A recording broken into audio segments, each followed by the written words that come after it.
Honduras, Puerto Rico, Argentina, México, República Dominicana, Nicaragua. Gracias por el cartel.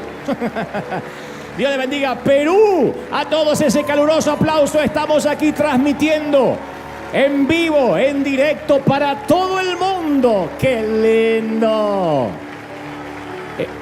Es que todo el mundo sabe que estas transmisiones después se hacen virales.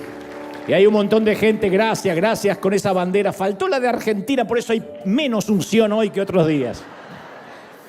Dios te bendiga, Dios te guarde. Ahora saludamos a los que se conectan de Europa, Asia, África, América, Oceanía y los que son parte de esta iglesia que comenzó. Desde antes sí había, pero desde la pandemia se han sumado estos miles que nunca fallan, que siempre están, que se alimentan con esta palabra semana a semana. Y aunque no pueden ser partícipe de la alabanza, de la música, porque eso es una experiencia que nos guardamos para nosotros.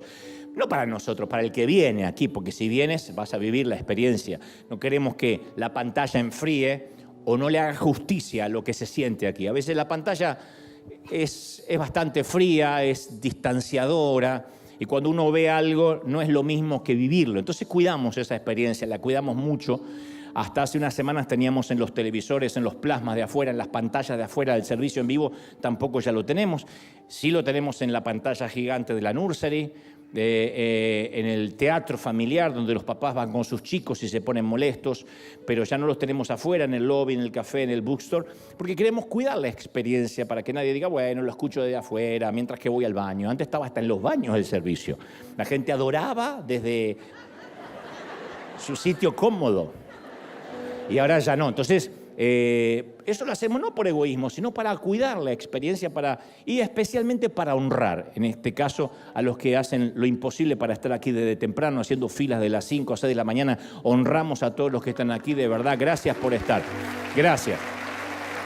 No obstante, el mensaje es transmitido en vivo. Igual, a pesar de que parte de la experiencia hay que vivirla, el mensaje sí, esta es la conexión que tenemos ya, va para más de 4 años. Y antes de transmitirte lo que creo Dios me dijo que te diga, es un River News, que es como una pequeña noticia, mejor dicho, una noticia pequeña, resumido, en 1 minuto, creo 1 minuto 30 segundos, algo que ocurrió que nos quedó colgadito de nuestro hogar en Uganda, que tiene que ver con la clase de ciencias y nuestra colaboración a la clase de ciencias, que esos chicos nunca antes habían tenido, el relacionarse con el cuerpo humano, con la anatomía y algunas cositas que son unos detalles extraordinarios. Tras esto, que dura 1 minuto y medio, de paso, un saludo a todos los chicos de Uganda que nos ven, traducido al inglés, por supuesto, ven el video en el idioma inglés. Les mandamos un saludo enorme. Tras River News en Uganda, te transmito lo que creo Dios me dijo que diga. Ahí va. Thank you so much, River, because you supported us with different things whereby there is puzzles, scientific kits, human body, geometry book and sets, of which it has helped our school.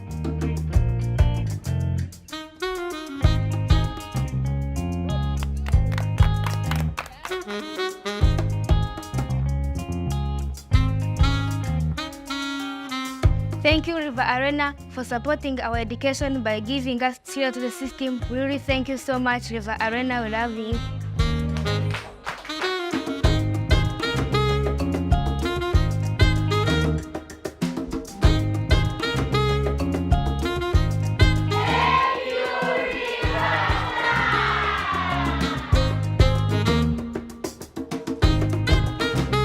I have seen inside. It was so interesting thing. Thank you, River Church, for doing this. Thank you very much. Teamwork has been developed, which means in our community, we're going to learn to work as a team. This is a solar robot. We have opened it and we are going to assemble it.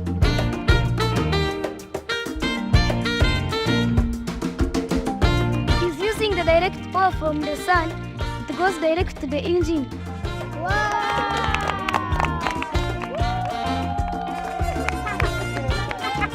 This is a science class at River School.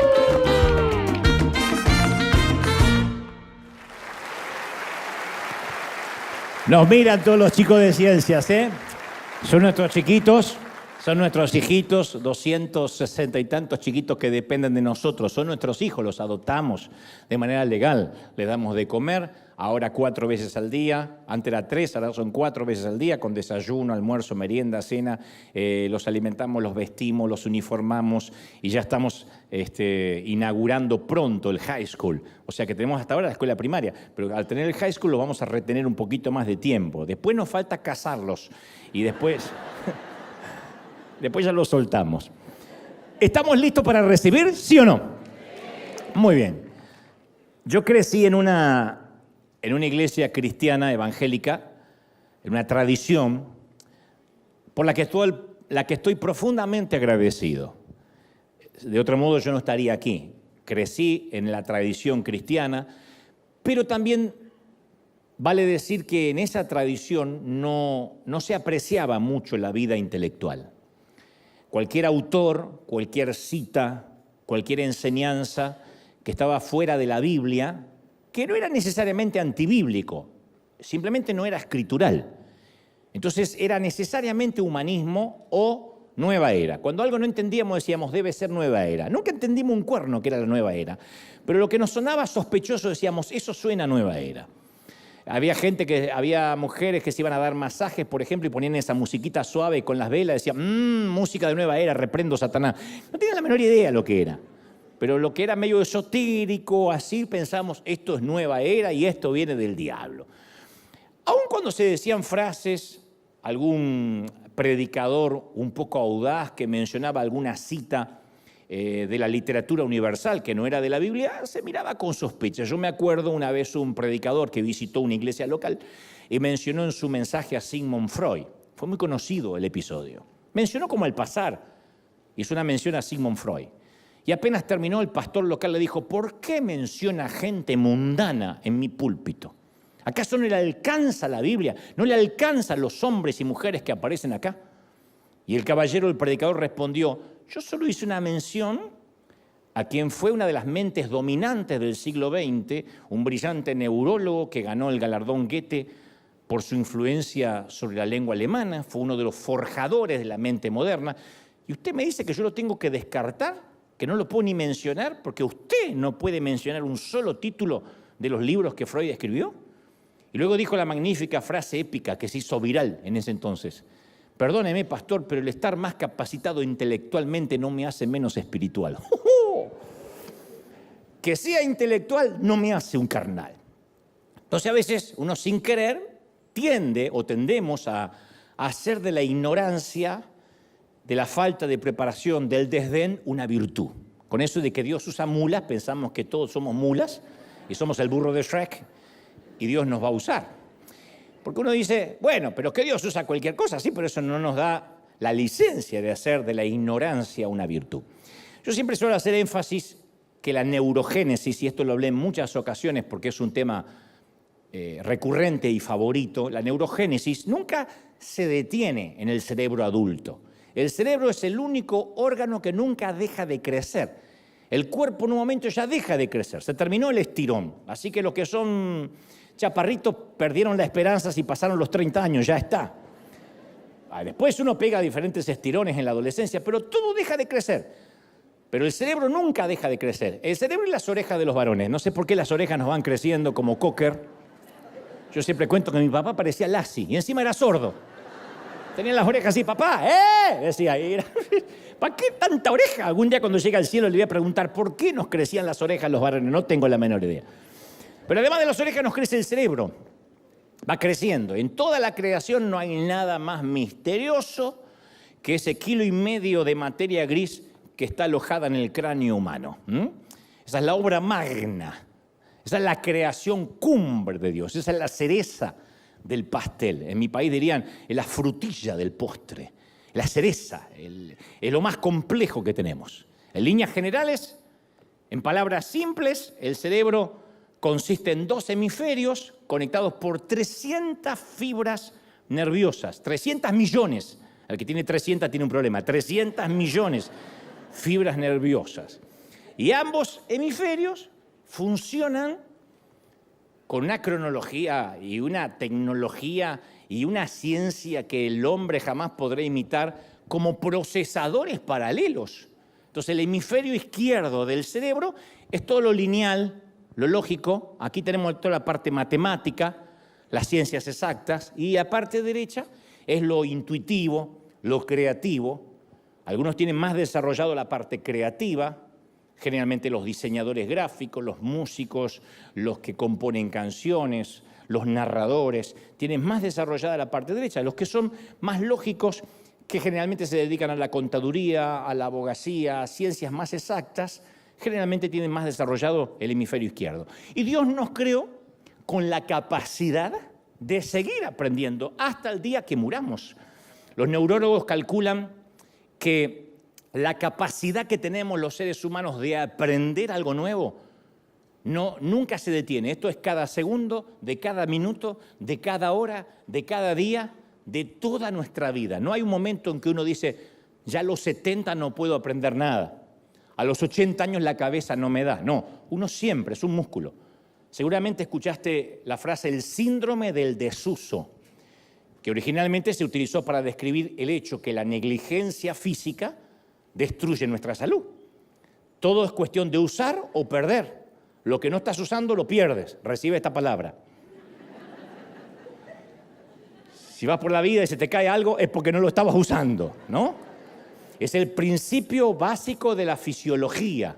Lo que no se usa se pierde, y así como los músculos crecen con el ejercicio físico, la mente crece con el ejercicio intelectual. Por eso dicen que cuando uno enseña, aprende. Esto me lo decía siempre Juan Carlos Ortiz, el pastor fundador de esta congregación. Me decía, yo cuanto más aprendo es cuando enseño, porque tengo que poner en palabras, articular con mi voz lo que tengo en la cabeza. De hecho, es una gran forma de estudiar, porque cuando uno dice, no me queda en la cabeza, uno tiene que decirlo en voz alta o tratar de explicárselo a alguien para que el concepto se fije. Entonces, cuando uno entrena el cerebro nunca detiene su neurogénesis. Y todo el tiempo se están realizando nuevas conexiones, nuevas, flamantes, de cosas que antes no pensábamos, de maneras de razonar que antes no teníamos. Hay una gran frase que dice, cuando una idea, cuando algo nuevo ensancha una mente, esa mente nunca jamás regresa al tamaño original. No es que la mente se ensancha y se atrofia, lo que se ensancha, se ensancha. Y si dejamos de usar cualquier parte de nuestro cuerpo, incluso la mente se empieza a atrofiar. Y cuando la mente se atrofia, en nuestro caso, nuestra adoración se empieza a volver vacía, abúlica, aburrida. Jesús le dijo a la mujer samaritana junto al pozo, ustedes los samaritanos saben muy poco de aquel a quien adoran. No puso en tela de juicio si adoraban o no. Dijo, ustedes no conocen a quien adoran. De manera que esa adoración no es válida. Porque cuando adoramos con ignorancia, nuestra adoración está vacía. Entonces Dios no solo quiere que le adoremos, sino quiere que sepamos por qué le adoramos. ¿Qué hizo por nosotros? ¿Quién es Dios? San Juan 4:24 afirma, Dios es espíritu y quienes lo adoran deben hacerlo en espíritu y ¿qué? Y en verdad. O sea, uno no puede adorar de mentiritas. Uno no puede fingir que adora. Levantar la mano y cerrar los ojos podemos hacerlo todo. Actuar, actuamos. Pero adorar en espíritu y en verdad, uno necesita conocer a Dios. Pero siempre tenemos la tendencia a pensar que lo espiritual y lo intelectual son mutuamente excluyentes. O sea, que el alma y la mente son enemigas. Pero no son enemigas, no hay dicotomía. No es que si uno es intelectual deja de ser espiritual y si uno es espiritual necesariamente seas ignorante. Porque un gran amor siempre nace de un gran conocimiento. Cuando uno conoce a alguien se enamora más o se enamora menos o se da cuenta que no está enamorado. Pero cuando uno se acerca a quien ama, a quien le parece que es atraído, después se enamora más. De otro modo es deslumbramiento. De otro modo es lo que se mal llama amor a primera vista. No es amor a primera vista, no existe. Es una atracción. Pero después el amor crece cuando uno va conociendo. Entonces, cuando uno conoce más a Dios, se enamora más. Cuando uno menos lo conoce, menos relación tiene, más cuesta amarlo, porque uno no lo conoce. Y a veces hasta tiene una malformación de quién es Dios. Había un texto primario en Israel que se repetía 2 veces al día, que se llamaba la Shema, y que decía: ama al Señor tu Dios con todo tu corazón, con toda tu alma y con todas tus fuerzas. Corazón, alma y fuerzas. Esa era la repetición que tenían los judíos, el pueblo hebreo. Ama con tu corazón, alma y fuerzas. Esa es la esencia de la Torá. Átala a tus brazos, átala a la cabeza, ponla en los dinteles de la puerta, píntala en la entrada, repítela como lo primero a la mañana y lo último que repitas a la noche antes de irte a dormir. Transfiéreselo, díselo a tus hijos, a tus nietos. Pero alguien un día le pregunta a Jesús: ¿cuál es el más grande mandamiento? Y Jesús citó la Shema, que todo israelita devoto conocía. Esto de amar a Dios con corazón, con fuerzas y con alma. Pero se nos escapa el detalle que Jesús le hace una enmienda. Una enmienda es un agregado a una ley. La quinta enmienda, la cuarta enmienda, si sabremos de eso en este país. Una enmienda es algo que se le agrega. Entonces esa enmienda que le hace Jesús se lee en la versión de Mateo. Dice: ama al Señor tu Dios con todo tu corazón, con todo tu ser, y dice el Señor, y con toda tu mente. Hasta ahí nadie había incluido la mente. O sea, el Señor le añade la palabra mente. Es Jesús quien se le añade. Él elevó el amor a Dios de la tercera a la cuarta potencia. Dijo: no dejes la mente.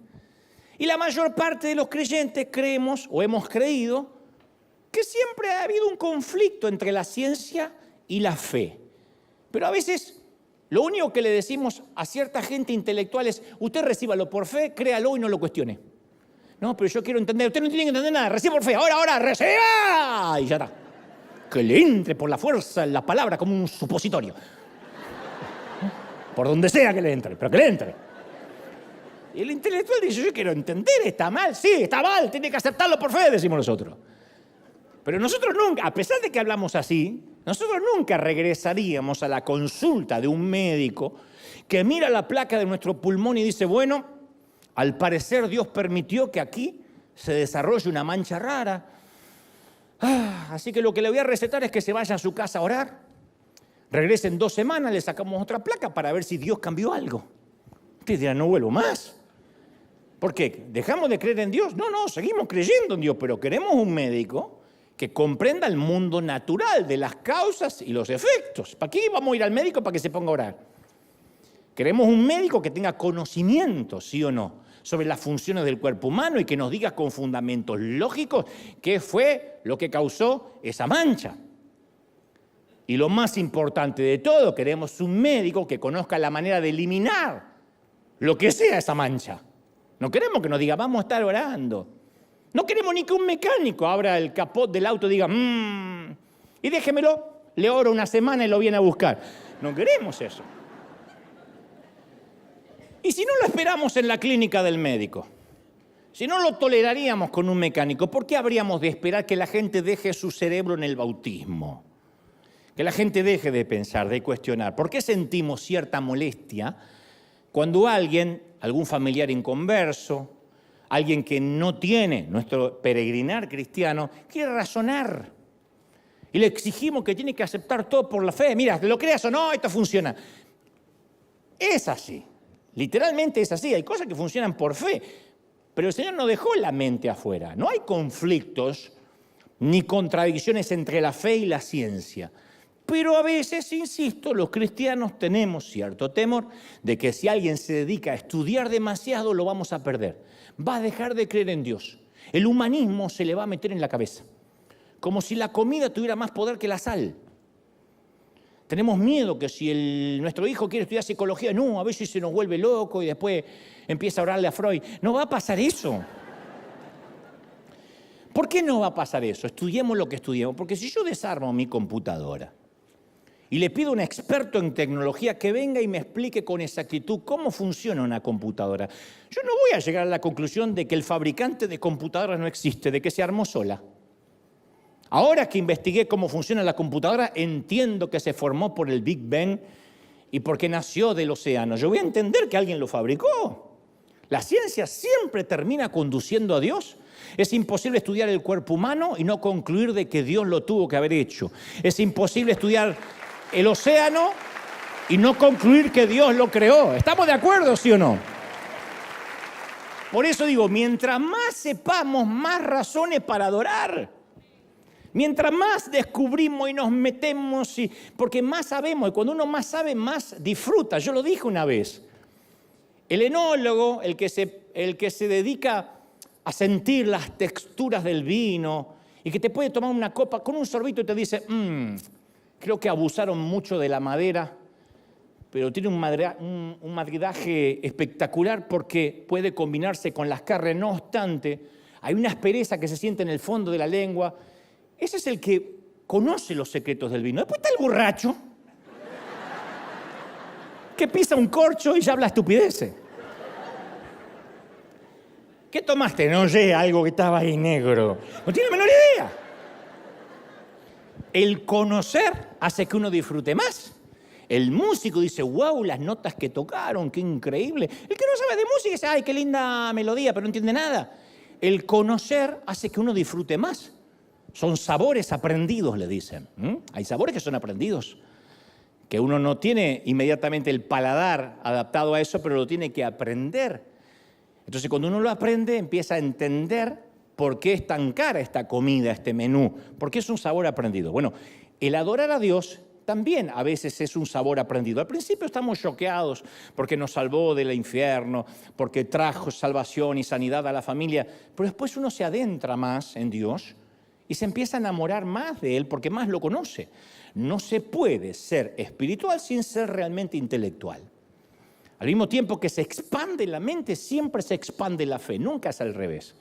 Mientras más conozcamos de Dios, más ganas de adorarle vamos a tener. Mientras más conozcamos del universo, de cómo funcionan las estaciones del año, la nieve, la lluvia, el sol, más ganas de adorarlo. ¿Crees, sí o no? Dicho esto, quiero aclarar lo que significa ensanchar la mente. Dije hoy que cuando una idea ensancha una mente, esa mente nunca vuelve al tamaño original. ¿Qué es cuando hablamos ensancha tu mente? Bueno, hay una palabra que usamos mucho, que es la palabra educación, que yo la conté en alguna ocasión, que deriva de dos raíces en latín que juntas significan sacar hacia afuera. Eso es educación. Educación es sacar hacia afuera. Hay otra traducción que dice despertar la curiosidad. Eso debería ser la educación en cualquier país civilizado. Despertar la curiosidad de nuestros hijos o de los alumnos, quienes sean. Pero si analizamos las metodologías de nuestras escuelas, cualquiera pensaría que educación significa amontonar adentro, meterle la educación hasta que le entre. A este le va a entrar el cabezón. No es despertarle la curiosidad. Es desde hace poco que han descubierto los sociólogos de que si tu hijo, en una escala de calificación del 1 al 10, como se hacía en mi tiempo, tiene un 5 en matemáticas, pero siempre se saca de manera orgánica un 10 en castellano, significa de que hay que urgente ponerle un tutor y un profesor para castellano, no para matemática. Voy a decirlo otra vez porque dice, se equivocó. No me equivoqué.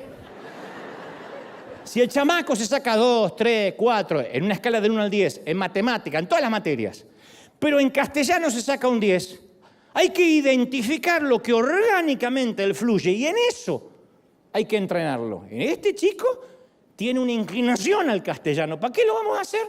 Con un profesor que le enseña matemática, a lo sumo va a ser un matemático mediocre a la fuerza. Pero eso no pasaba. ¿Quién nos identificaba lo que queríamos ser cuando éramos chicos? ¿Quién decía, a este le gusta ser arquitecto? Tu abuela. ¿Vas a estudiar lo que tenga una salida laboral? Entonces, es ahora que empezaron a identificar cuál es el ADN de cada quien. ¿Cuál es la inclinación? El creativo necesita un tutor creativo, no que le metan lo que no le sale. Pero siempre uno dice, ya que no anda mal en matemática, le voy a poner un profesor de matemática. Bueno, en términos generales, para que pase la materia, para que no lo echen del colegio, sirve. Pero no es la solución al problema.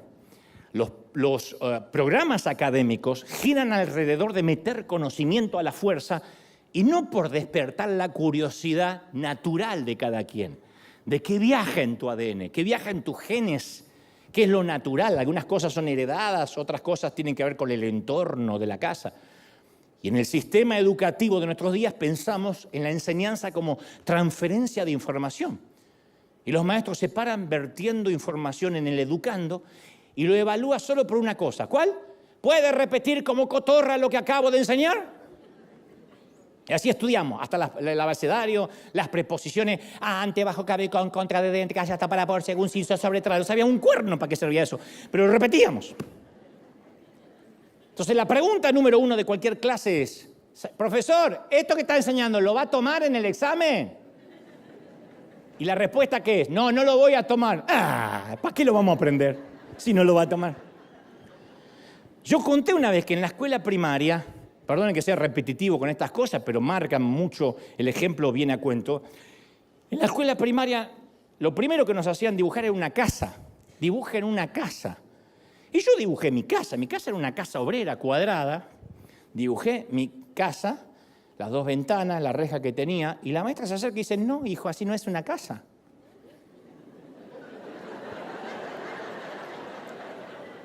Yo dije, vivo en una cueva. ¿Dónde vivo si esa es mi casa?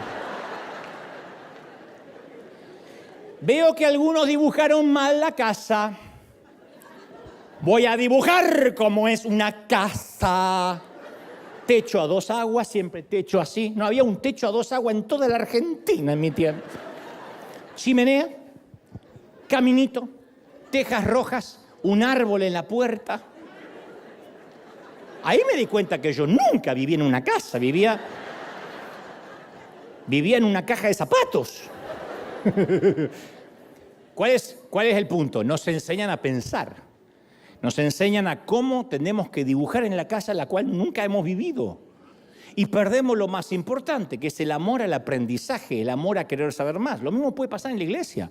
Usted tiene que creer esto, repítalo por fe, diga conmigo, hay una moda, repita conmigo, dígale que está a su lado, ahora diga conmigo, levante la mano, profetice, decrete, ahora dígale que está a su lado, ahora busque 3 o 4, dígale. Yo, cuando soy público, a mí me insultan la inteligencia. Yo hay momentos que miro al de al lado y digo, no te voy a decir un cuerno más, me pudriste. Dígale que está a su lado, hoy te ves bonito, hoy te ves bonito. A un tipo de bigote, hoy te ves bonito, ¿qué pasó? A mí no me gusta, no me gusta que me invadan, no me gusta. Y creo que tampoco te gusta a ti. Porque creemos, no sé quién le dijo a qué predicador que si repiten se les va a quedar. Pero si eso lo traemos de la escuela, después nos olvidamos la mayor parte de lo que aprendimos. Porque no es amontonar un cúmulo de conocimientos prestados, repetir como loro lo que dijo la maestra, lo que dice el apóstol, lo que dijo el pastor. Obviamente, ya somos adultos, nadie nos va a enseñar cómo dibujar una casa, pero nos dicen cómo piensa Dios. ¿Qué no le agrada? ¿Qué le agrada? ¿Cómo hablarle? ¿Cómo te atreves a faltar al servicio de la semana? A Dios eso no le agrada, por eso ahora el Señor va a quitar la bendición. ¿Cómo hacer para que Dios no te mande al infierno? Te dicen que Dios te va a mandar, que Dios no te va a mandar, que ahora te perdonó, que ahora por ahí te manda, porque son los cónsules del infierno, manejan el visado de quién va y quién no va. Y algunos líderes dicen amar la verdad. Y amar la verdad significa no leer nada secular, ni siquiera leer noticias, no se contamine con malas noticias. Yo siempre digo, las noticias no es el avión que llega, las noticias es el avión que se cae. Eso son noticias. Imagínate que prendes el noticiero y digas, hoy 300 aviones aterrizaron. Lupita, desde Washington, D.C. La noticia es, ¿se cayó un avión? Bueno, entonces no hay noticias aéreas. Las noticias son las malas noticias, lamentablemente. Y a veces uno decía, no, usted no se contamine con malas noticias. Entiendo que todo lo que es en demasía, todo lo que es en exageración hace mal, pero uno no puede ignorar lo que pasa. Porque ahí es cuando uno se hace ignorante, sabio en su propia opinión. A mí me han querido llevar a la hoguera muchas veces porque menciono a Gabriel García Márquez, a Pablo Neruda. Hace poco alguien me dijo, ¿cómo mencionas en tu conferencia, en la que hago por el mundo, a Mario Benedetti, que era un socialista? ¿O cómo te atreves a escuchar a cantantes que no son cristianos? Ignorando a grandes poetas, a compositores increíbles, porque no es que menciona a Bad Bunny. No es. O sea, poetas. ¿Cómo menciona gente mundana? Como si los autores bíblicos hubiesen sido inmaculados. Y esto data desde hace siglos. Tertuliano era el padre de la teología latina y él se preguntaba, ¿qué tiene que ver Jerusalén con Atenas? Haciendo énfasis que lo teológico, tipificado, representado en Jerusalén, no debía mezclarse nunca con la filosofía intelectual de Grecia, que tipificaba a Sócrates, representaba a Platón, Aristóteles, ¿no? Entonces él decía, ¿qué tiene que ver Jerusalén con Grecia? Pero otros razonaron que si Dios pudo hablar a través de la burra de Balaam, no había límites para Dios, que la sabiduría podría fluir de donde y de quien sea. Y ellos entonces no leían solo la Biblia, sino que también leían escritos griegos, romanos, y buscaban la sabiduría en donde podían hallarla, porque decían, toda verdad es verdad de Dios. Amar a Dios con toda la mente significa recuperar el sentido común y perderle el miedo a ensanchar la mente.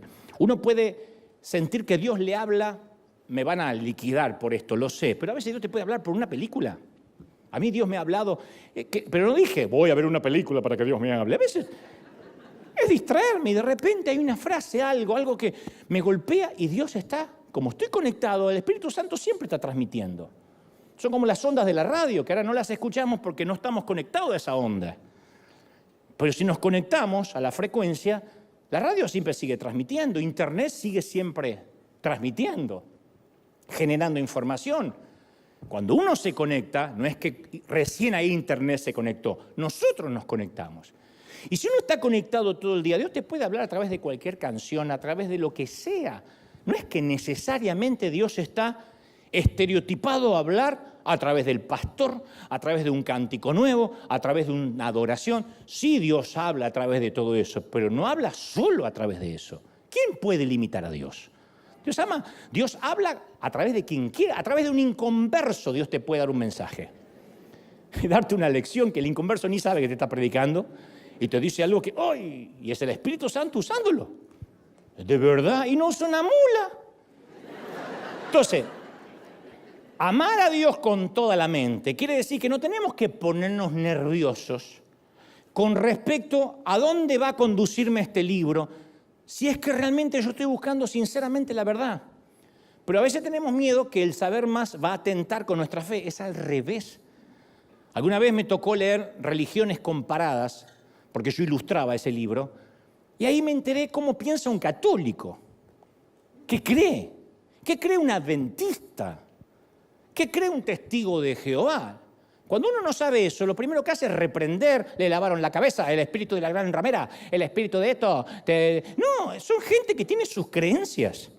Entonces, en lugar de discutir como un fanático y mandarlos al infierno, uno puede hasta debatir con conocimiento.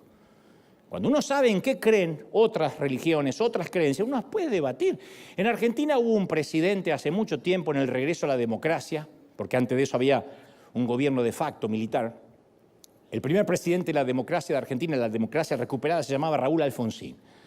Y él tiene una frase que todavía está viral en las redes y dice, usted puede debatir con cualquier hombre de derecha o de izquierda, hablando en términos políticos, ¿no? Y siempre va a ser una discusión racional. Pero lo que es imposible es discutir con un fanático.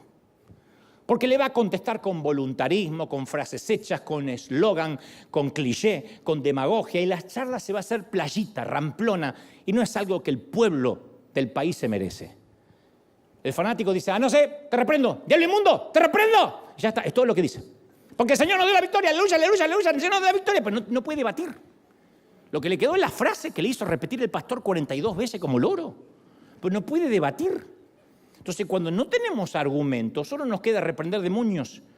Al que piensa distinto es un hereje y lo mandamos al infierno y se acabó el problema. Y así no funciona. Y eso es porque nos han dicho, no pienses, no cuestiones, deja el cerebro en el bautismo, porque cuando entras a la iglesia ya no necesitas el cerebro.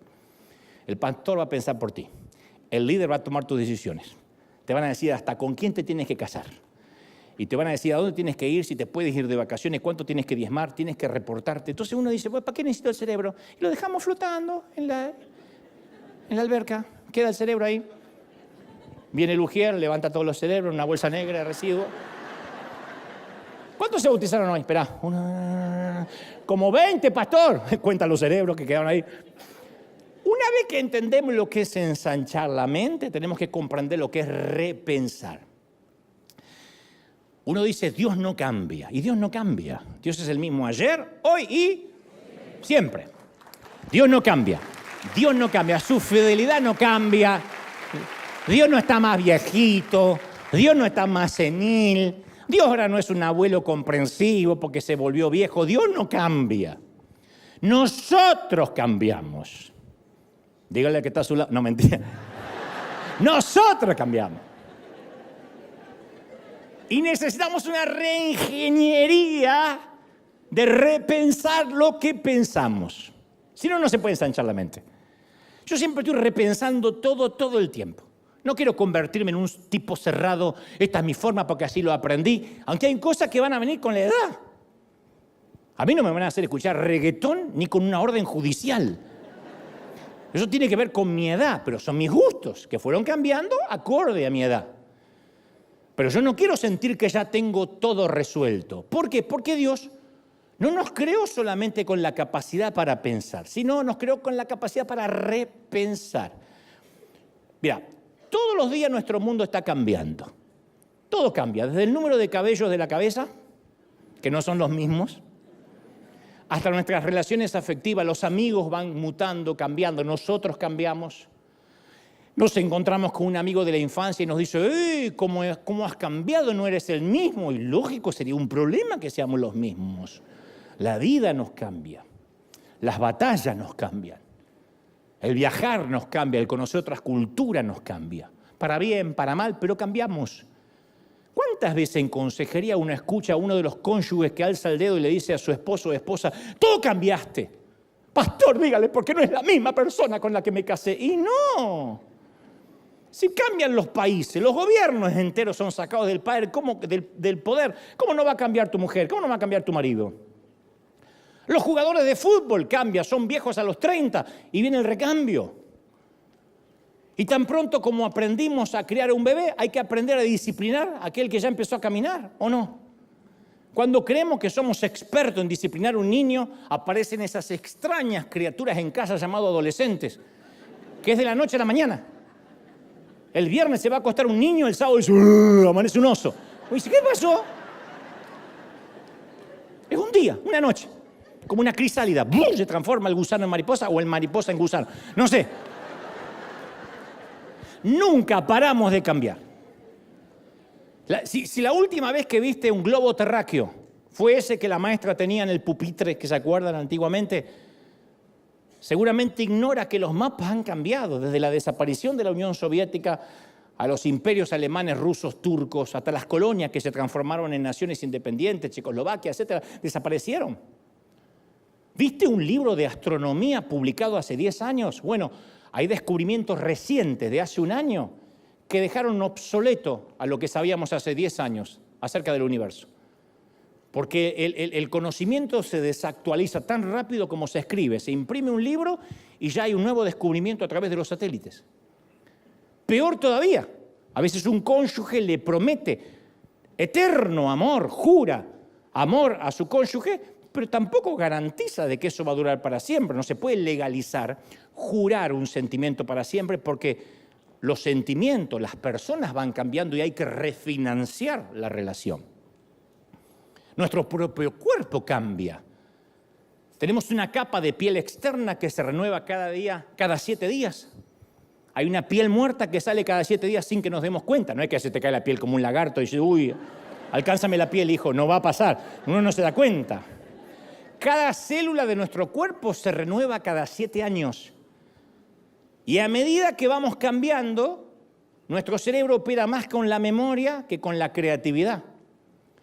Y muchos de nosotros queremos que Dios nos dé cosas nuevas, pero no permitimos que nos arrebate lo viejo. Y parte de dejar lo viejo, que no es lo mismo que dejar al viejo, dejar lo viejo,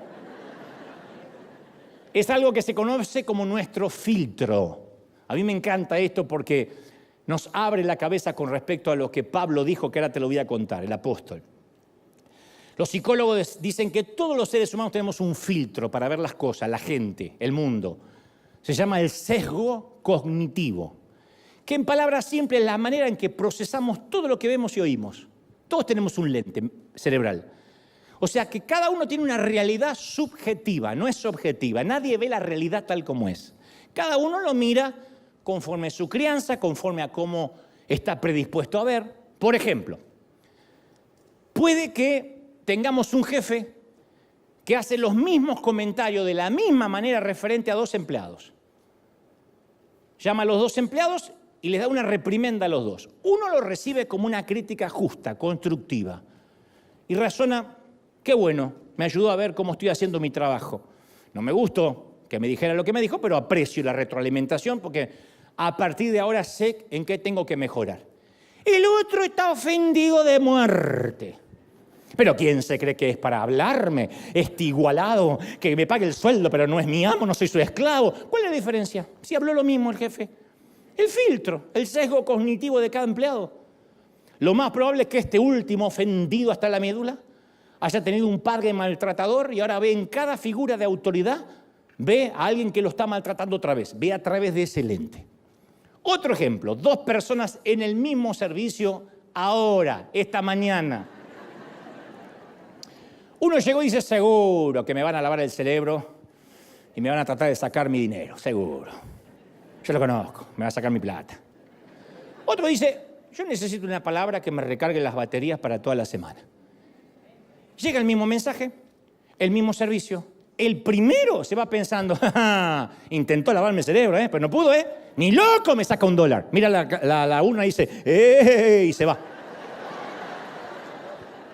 El segundo dice: era la palabra que necesitaba hoy. Dos personas al mismo servicio, diferentes percepciones.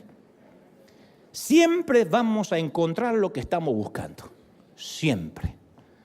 Si yo digo: ahí viene la chismosa, la voy a ver chismosa. Uno encuentra lo que busca. ¿Por qué? Porque el filtro busca que reafirmemos lo que ya creemos. Esa es una realidad subjetiva. Yo busco algo que reafirme lo que ya creo. Por eso los legalistas se juntan con legalistas, los condenadores con los condenadores, los libertinos con los libertinos, porque buscan gente que piense como ellos, no toleran a alguien que piense distinto. Buscan gente que se mida a su filtro. Lo que difiere no son los hechos, ese es el filtro de cada bien. Ese sesgo cognitivo afecta nuestra relación con Dios, porque por lo general nuestra relación con Dios tiene que ver con nuestra relación que hayamos tenido con nuestro padre terrenal. Peor si no tuvimos padre terrenal o tuvimos un padre ausente. Si tuvimos un padre ausente o un padre abusivo, es probable que pensemos en Dios también como un Dios abusivo, distante, desinteresado. Es el mismo Dios, diferente filtro. Uno siente que Dios siempre lo está castigando y uno siente que Dios siempre lo está bendiciendo. Es el mismo Dios. Por eso es importante pensar acerca de cómo pensamos, de cómo filtramos. Porque nuestra mentalidad interior diseña todo nuestro mundo exterior. Como está nuestro corazón, tal es su pensamiento, tal es Él. De la abundancia del corazón habla la boca. Como somos, vemos el mundo. Es como aquel abuelo que una vez conté que mientras dormía, el nieto le unta queso en los bigotes. Y cuando se despierta dice: esta habitación apesta. Sale a la casa y dice: toda la casa apesta. Sale afuera y dice: ¿qué digo la casa? El mundo apesta. Es su bigote. Y los cristianos solemos compartir un filtro en común, todos. Se llama tradición. A mí no me lo enseñaron así. Pero razona, ¿qué está mal? No, es que a mí no me lo enseñaron así. Sí, pero ¿en qué está mal? Es que a mí no me lo enseñaron así. Donde yo vengo se hacía así. Eso es una tradición. Punto. Y a veces, como le sucede a un disco duro, cuando le entra un virus, nuestra mente tiene archivos que están infectados por la manera de pensar de nuestros padres, por la manera de pensar del pastor. Nos va infectando sus inseguridades. Como admiramos, queremos o tenemos una persona como nuestra influencia, se nos van pegando esos sesgos, esos filtros. La gente que condena en las redes sociales no nace condenando. Posiblemente se congreguen en una iglesia donde escuchen condenación tras el púlpito. Entonces salen a la vida a condenar. Y a los que son diferentes o dicen algo distinto se los manda al infierno porque eso les hace ver de que hacen algo contra el mundo que está apestando. Pero lo que apesta es el bigote de ellos. Y si uno no desinstala esas tradiciones, va a socavar todo lo que hagamos. Todo. Dios quiere prosperarte y uno no puede prosperar porque tenemos el sesgo cognitivo de que hay que guardar para cuando no haya. Porque yo vengo de la pobreza. Todos, la mayoría venimos de la pobreza. Pero una cosa es ser pobre y otra tener mentalidad de pobre el resto de la vida. ¿Cuánta gente miserable y pobre tiene fortunas en el banco? La miserabilidad no es recíproca con la cantidad de dinero, es una forma de ver la vida. ¿Cuánta gente sienta que nada le alcanza y tienen más de lo que van a poder gastar en la vida? Pero tienen un sesgo cognitivo de que tienen miedo de que no alcance, lo heredan de alguna parte. Entonces, la mitad del aprendizaje consiste en aprender, lógico. La otra mitad consiste en desaprender. Y por desdicha, desaprender es el doble de difícil de aprender.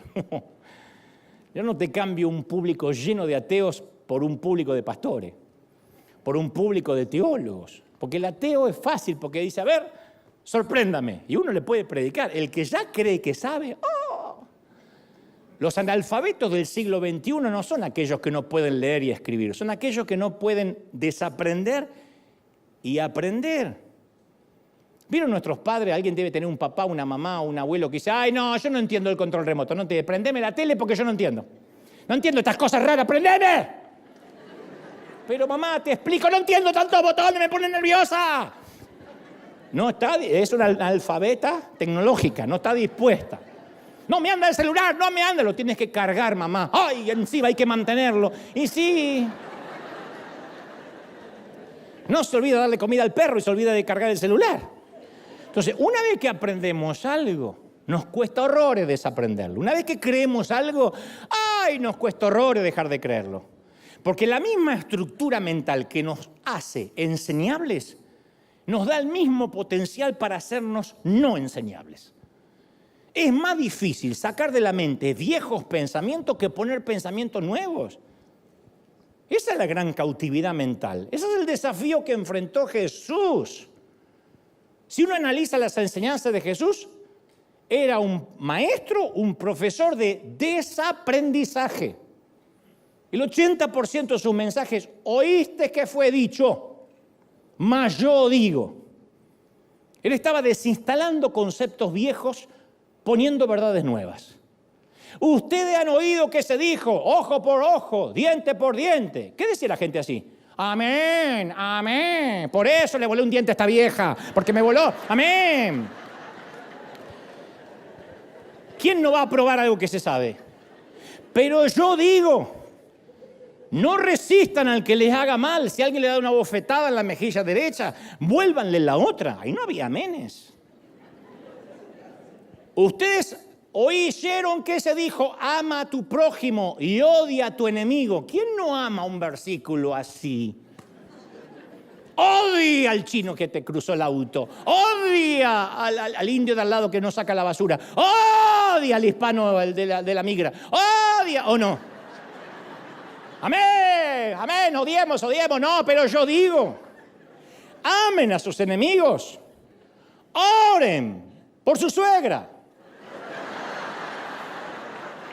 ¿Quién va a decir amén? Entonces, una mitad del crecimiento espiritual consiste en aprender lo que no sabemos. La otra mitad consiste en desaprender lo que creemos saber. Eso es lo más duro. La arrogancia hace que el cerebro se ponga rígido. No hay nada peor que hablar con un arrogante. Porque él cree como que sabe cómo piensa Dios, Dios le consulta con él y Dios le habla todas las mañanas y no hay manera de hablarle. La humildad permite que el cerebro se mantenga abierto, enseñable. ¿Cómo lo voy a saber todo? Capaz que hay cosas que no sé. Puede que esté haciendo cosas equivocadas. Puede que haya aprendido mal. Pablo escribe en Romanos 12:2, no se amolden al mundo actual, sino sean transformados mediante la renovación de la mente. Renovación de la mente. No dice conserven la mente intacta, renuévenla.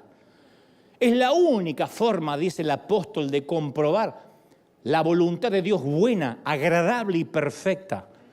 La buena voluntad de Dios, la agradable y la perfecta, renovando la mente.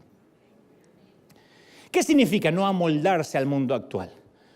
Cuando él habla de no amoldarnos al mundo, en realidad está confrontando nuestras mentalidades.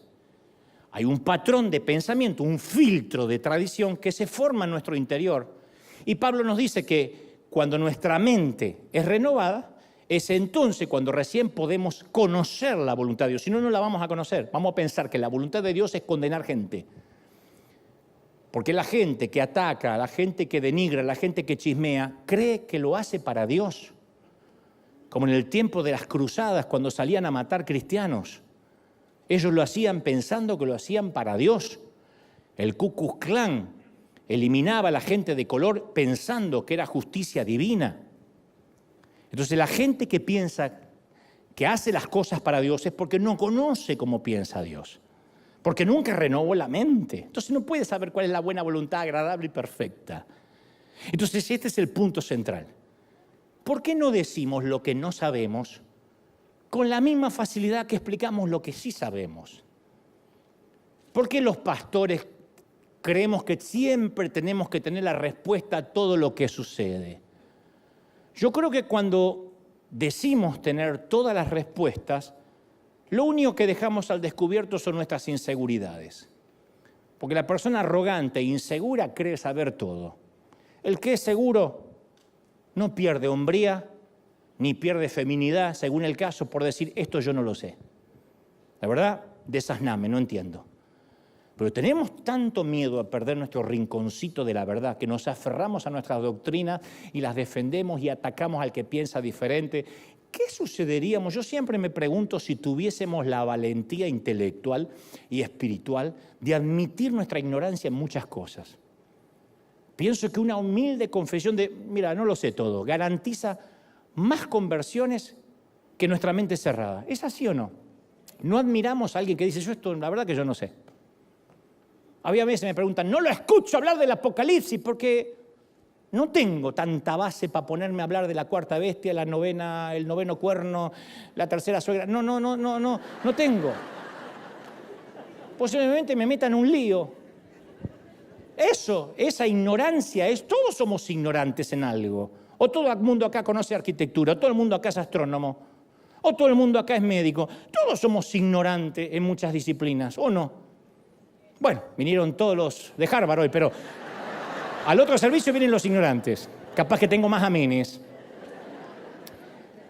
Tenemos que admitir que no tenemos toda la respuesta. No sabemos por qué la gente piadosa también murió de COVID.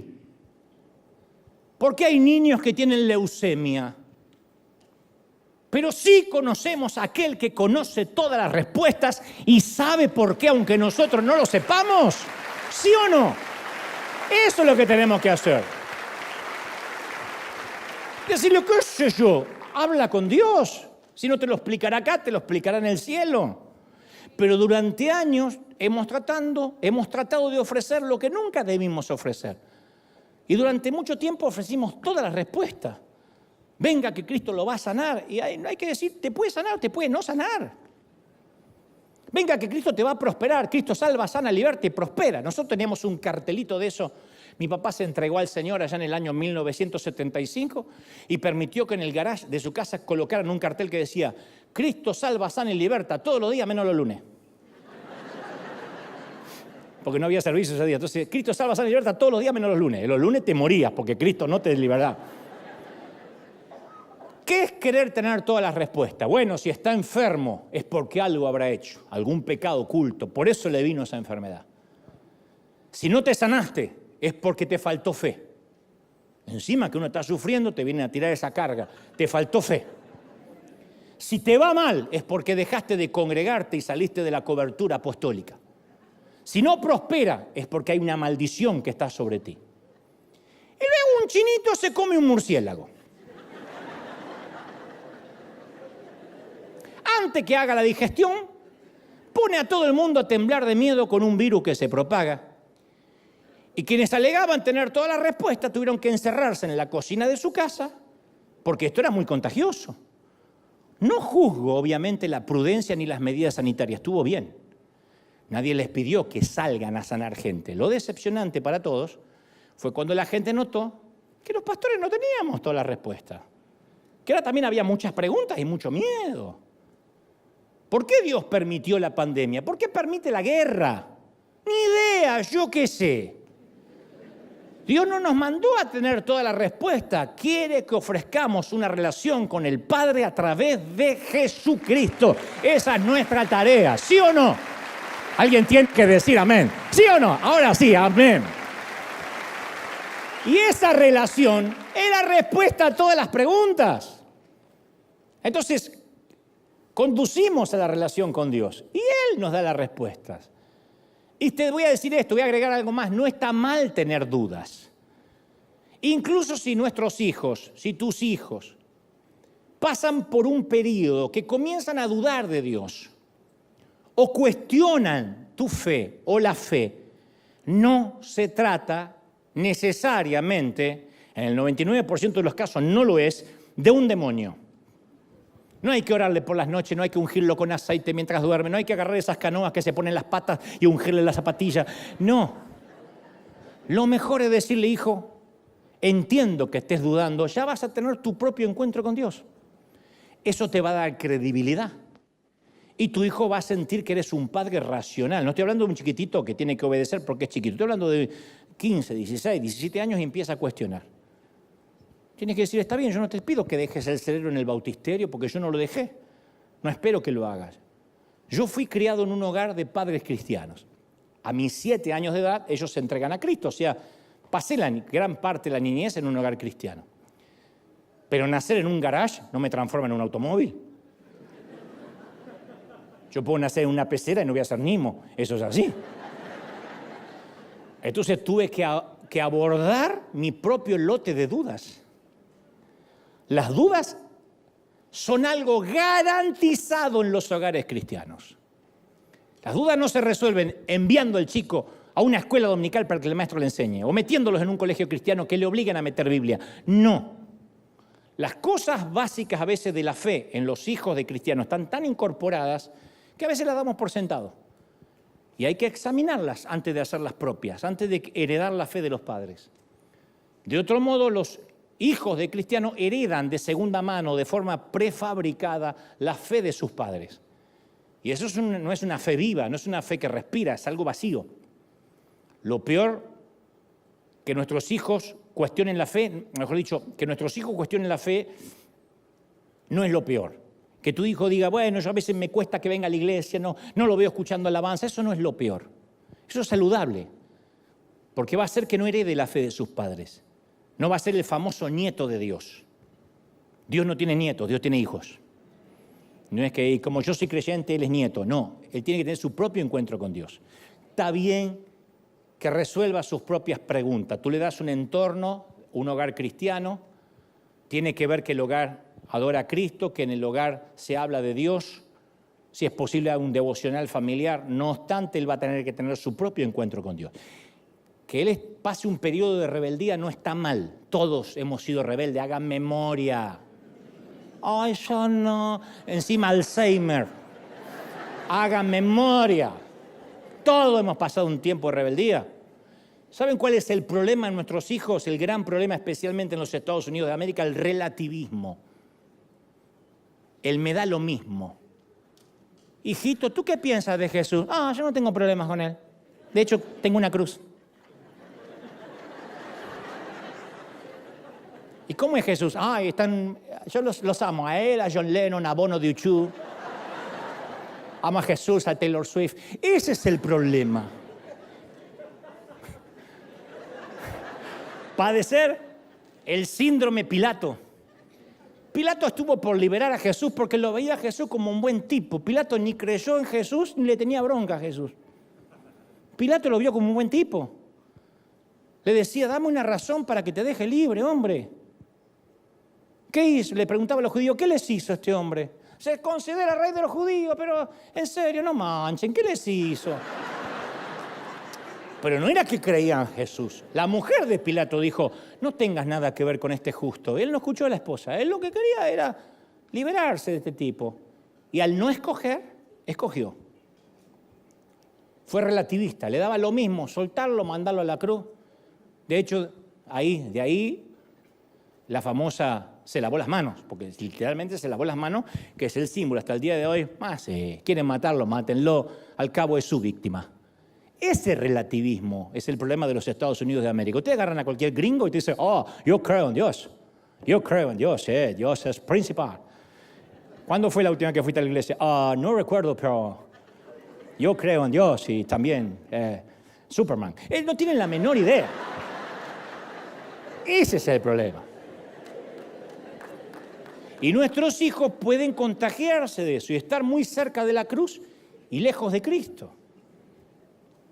Por eso insisto, está bueno que en cierta etapa de sus vidas nuestros hijos comiencen a dudar de su fe. Porque siempre ese camino, yo te lo garantizo, los va a llevar a un encuentro con Dios. Hay que dar gracias por los Saulos de Tarso, porque tarde o temprano se caen, reciben una revelación y se transforman en guerreros del Señor. ¿Alguien lo cree, sí o no?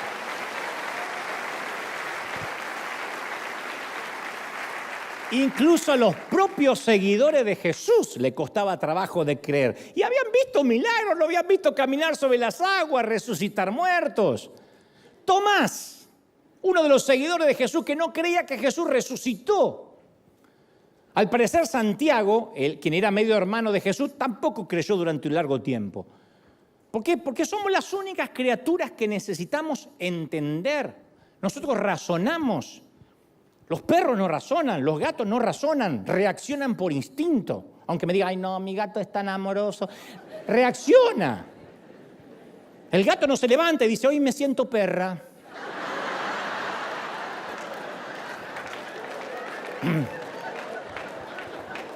O el perro te mira, ojo, ¿cómo me llamas? Que hoy me autopercibo perre. Tampoco.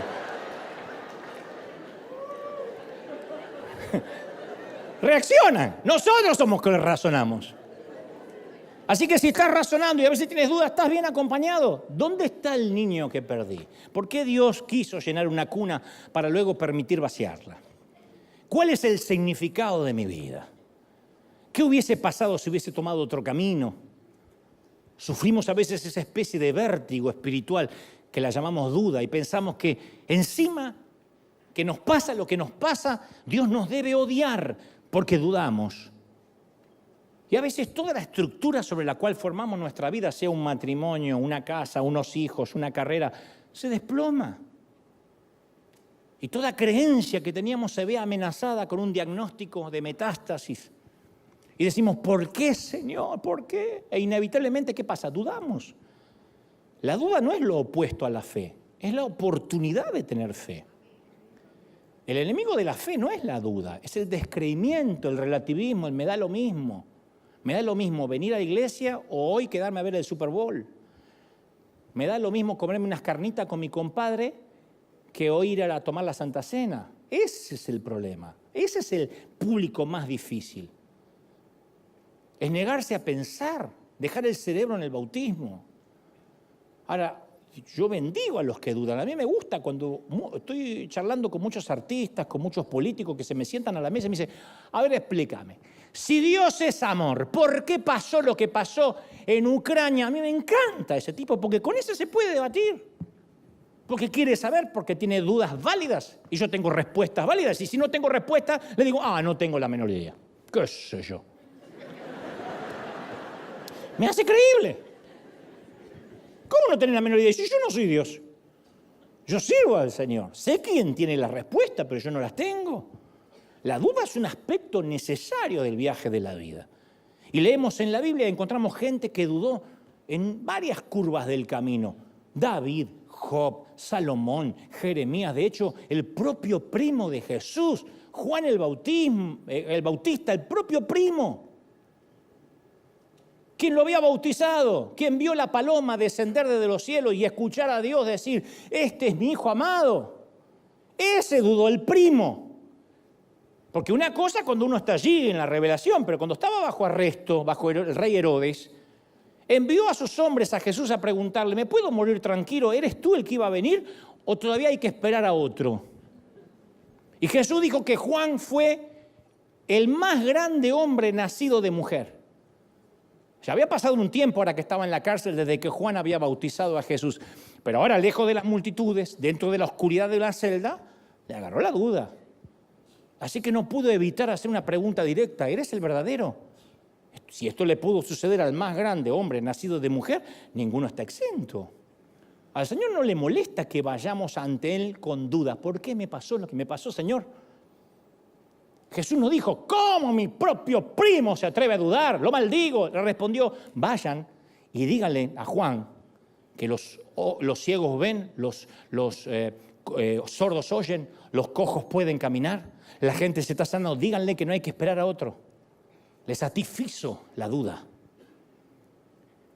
Juan capítulo 20 nos lleva delante del más notable, dudoso de la historia, Tomás. Tomás era el clásico obstinado, no está dispuesto a aceptar ningún rumor, no sin antes hacer un par de preguntas filosas. En nuestro tiempo sería un abogado o un universitario. Y Jesús seleccionó a Tomás como uno de sus amigos más cercanos. Tal vez necesitaba un discípulo así, con mente difícil entre sus filas. Todas las organizaciones necesitamos a alguien así, que piense, no que digan, sí pastor, sí pastor, sí pastor, sí pastor, tírese un pozo, sí pastor. A veces necesitamos pensar. No hay que rodearse de gente que diga siempre sí. Y hay una referencia a Tomás que lo pinta de cuerpo entero. Aquella tarde inolvidable en el aposento alto, Jesús le dice, está Jesús predicando en el aposento alto y dice, ustedes saben a dónde voy y saben bien qué va a suceder. Y todos, por esa ignorancia pluralista que todos tenemos, cuando nadie entiende un cuerno, pero nadie quiere ser el primer burro en preguntar, Jesús, eso se llama ignorancia pluralista. Pasaba en el colegio, sigue pasando, ¿no? Habla el ministro de Economía. No entendimos un cuerno, pero uno no quiere preguntar. Entonces Jesús dijo, ustedes saben dónde voy. Ustedes saben. Y todos, amén, amén. Tomás. Maestro.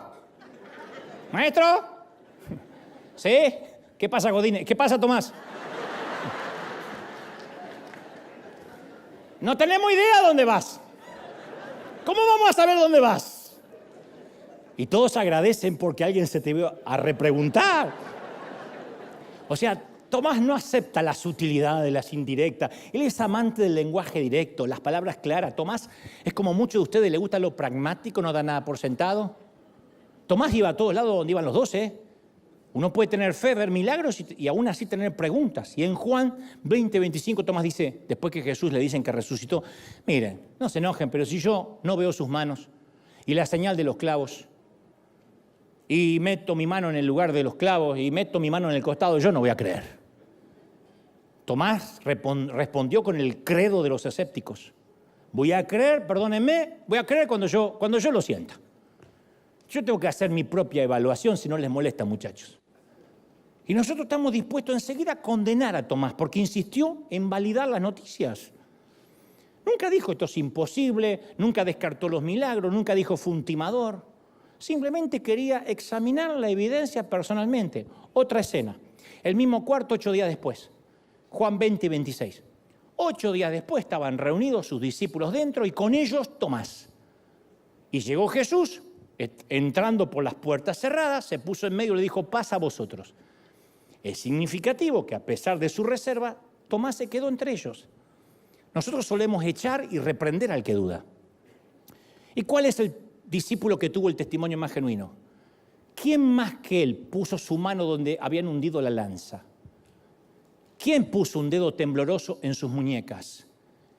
¿Quién más llevó por el resto de sus días la memoria táctil de un cuerpo resucitado? Únicamente el que dudó. Luego le dijo a Tomás, pon aquí tu dedo, mira mis manos, métela en mi costado. No seas incrédulo, sino creyente. Y luego le dice a todos en Lucas 24:38, ¿por qué están turbados? Y vienen estos pensamientos a su corazón. Miren mis manos y mis pies, palpad y ved. Porque un espíritu no tiene ni carne ni hueso, pero yo tengo. Y diciendo esto mostró las manos y los pies. Ah, dudaban todo. Lo que pasa es que el único sonso que lo dijo fue Tomás. Todos. Le dijo palpad y ved. O sea, palparon todos. La duda reprimida es tóxica, es nociva. La duda reprimida es como esa carta del IRS que no queremos abrir. Ni sabemos lo que hay. Si nos están dando plata o nos están diciendo que nos van a llevar presos. No queremos abrir. Pero un día el peso emocional excede lo que pueda contener el sobre. Y eso produce intereses que van a llevar tu fe a la bancarrota espiritual. Las